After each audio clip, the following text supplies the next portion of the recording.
What's up, everyone? A1 is finally here. After months of waiting, we finally get to go racing again. I cannot wait. We're going to break down all the headlines and all the storylines leading into A1 here on Saturday. Let's get into it. What's up, everybody? Glad you're joining me with another video. Finally going racing. 2024 is about to kick off. Angel Stadium, Anaheim 1. So excited for it. It's been months since we wrapped up SMX in Los Angeles. There's been a few other races, off-season races, like Paris and all those races, but we're finally back to AMA racing. The opening round of the 2024 season is going to kick off, and all the riders are ready to go, and we almost made it into A1 without any injuries, and unfortunately, we lost one just days before. Colt Nichols with the factory Liqui Moly Beta team. It just got released a little while ago today, as of recording on Thursday, that Colt Nichols is out. He's injured. He's going to miss the first few rounds. Filling in for him under that Liqui Moly factory Beta team is going to be John Short, and I really like that move.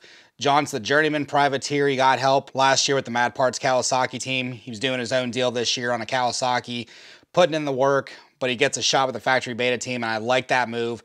John's a hard-working kid out of Texas, so I think he's going to surprise some people. It's probably going to take him a couple of rounds to get used to that Beta, getting thrown in right at the last minute. But I really think after a few rounds, once we make the move into East, if John's still there, I think he'll be surprising everybody on that Beta. Speaking of the factory Liqui Moly Beta team, nothing official, nothing reported, but it sounds like Benny Bloss is coming into A1 injured. He's still going to race, but maybe not so high of expectations with him. That's just the rumor going around. Nothing, out in print. Beta might have a rough go at their very first, factory Supercross, their first pro Supercross here on American soil, but it's cool that they're coming into the program, adding another manufacturer to the list, and I'm all for it. So I'm gonna keep an eye on him, though, and definitely keep an eye on for John Short heading into the first few rounds this year. All right, Factory Triumph. We heard a few years ago that they were coming in, and then everything went to crap with COVID and everything else. So the production got delayed, everything got delayed. And then we finally get an announcement, hey, the bikes are coming in late 2022, early 2023. We're going to have announcements soon. They said they're going to do their big rollout series.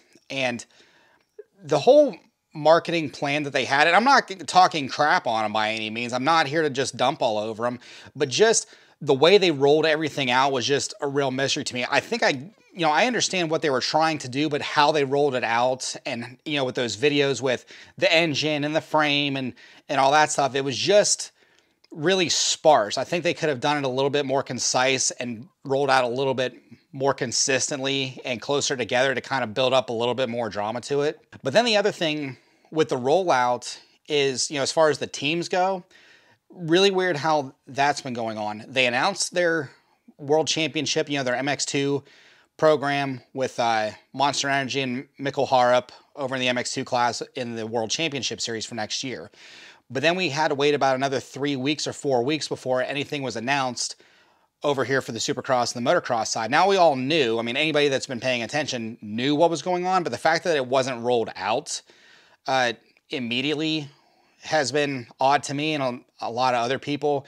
And of course, they've got Joey Savaggi doing the bike development, for the team. And, since he can't race 250 Supercross, he's having to wait until the outdoors. But then they bring on a rookie in Evan Ferry, who, the last couple years have really been a mystery with him. He started out 2022 with Rockstar Husqvarna. By the time we get to Loretta's, he's with that NSA Yamaha team, the National Sheriff's Association.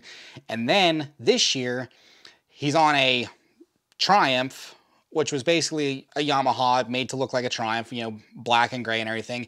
Didn't have the greatest results at Loretta's. He came in unprepared, apparently, according to Tim Ferry on Pulp MX a couple of nights ago. So Evan wasn't really prepared going into that race, and he didn't really show, his full potential, it looked like. And then, it never really got posted by him, but he ended up dislocating his jaw in one of the motos and didn't even crash. That's what I was told anyway. But so you get Ferry in, who's going to be a rookie. He didn't have great success in the Futures last year. He's going to be running East. They've got Jalek Swoll running West starting this weekend. But just with bringing in a rookie that didn't have great, success in the amateurs, everyone's going to be paying attention for the fact that it's a rookie, not a great amateur career on a brand new manufacturer in their first year. So that whole thing just with the team rollout, and then they finally do the rollout with Savaji, Swoll, and Ferry, and there's no sponsors on the bikes, no mention of Monster Energy, which I thought that would have been a global deal with Triumph. They've got it for the World Championship team with Harrop and their other kid, but nothing over here. And I really thought that was going to be a package deal, and I assumed that was something that Ricky Carmichael, his manager J.H. Leal, would have brought over to the program. So unless they're holding back on that until Saturday night, or basically, Friday for press day, I'm assuming Jalek Swoll is going to be doing press day. It's just weird. There were no sponsors, not even on the team gear. They were all running Renin gear. And so it was just real weird how they did the rollout and, the marketing behind that. And, I studied marketing. I just recently graduated with my marketing degree. And in no way am I saying that I know what I'm talking about when it comes to this. I'm sure they had a plan and maybe they did execute it to the way they were wanting to go. I'm not saying that what they were doing was wrong. I'm just saying I don't understand it. So it's just weird, but I'm intrigued to watch them moving forward as the team grows and see what sponsors they actually have as part of the program. Because when you look at, like I said before, when you look at the difference between the World Championship program that they're doing with Harrop and their other MX2 rider, and then what they're doing with Savaji, Swoll, and Ferry, just a really odd, kind of a really odd, push out for this being their first year in racing. All right, guys, to wrap this up, for you guys that are racing GNCCs, or even if you're not racing GNCCs, I want you to head over to my new website. It's KWolfeMedia.com. Check out everything that I have going on with the schedule that I'm planning on doing as far as GNCC and some of the other races, Loretta Lynn's qualifiers and all that. Join the membership if you feel so inclined. It's a monthly membership, or you can sign up for the year, receive a 20% discount on the membership. As we move into the year, there's going to be merchandise. Anybody that's signed up as a member of the Wolf Pack gets a discount on the merchandise. They get an exclusive newsletter, exclusive videos from the races, podcasts, everything like that. So head on over to KWolfeMedia.com, join the Wolf Pack, become a member, and check out everything that's going on. And once we get a little bit more into the year, gonna release some more features that's gonna be part of that deal. But I thank you guys for tuning in and watching. Hit that like button, subscribe to the channel, share it around if you would. You guys know what to do.